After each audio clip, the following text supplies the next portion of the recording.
Yeah, Lofty. Piece of the lines on this lot. I'm going to lend it to you for the wedding. Half from Michelle can arrive on the church list, knock 'em cold.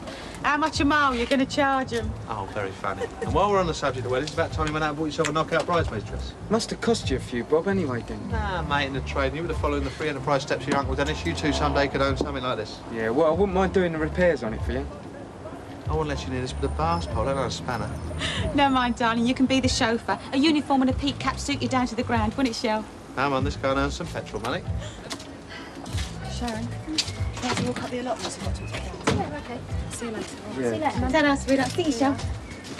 Cheer up, sunshine. It might never happen. Is that all people think I'm good for, being the chauffeur? It was just a joke, darling. Don't take life so seriously.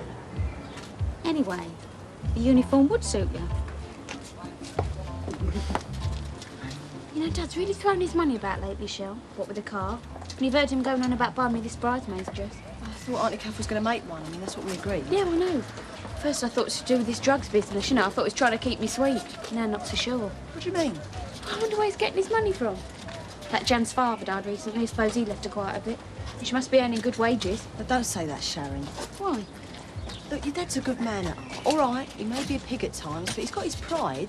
He won't stoop so low as to live off another woman. Maybe you're right. Hiya, Dad. Hello, love.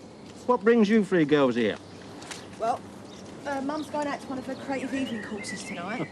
Not again. Yeah, and Gran's going to see Rita. Oh, great. A quiet evening. And me'll have to go in pictures. And we wondered if you'd babysit for us. I can't manage to take care of two babies on my own. Well, actually, it'd be 3. What do you mean, 3? Well, we promised Mary that I'd babysit Annie for her.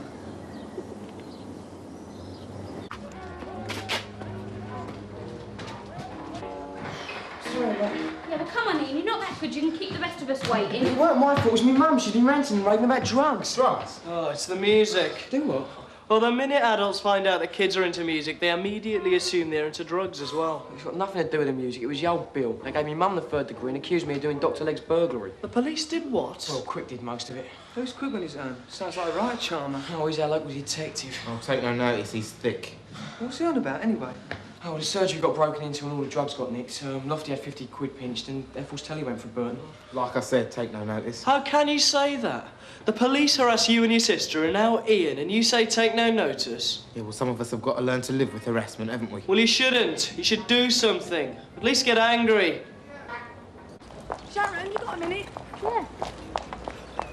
I just wanted to have a quick word with you, darling, away from your dad.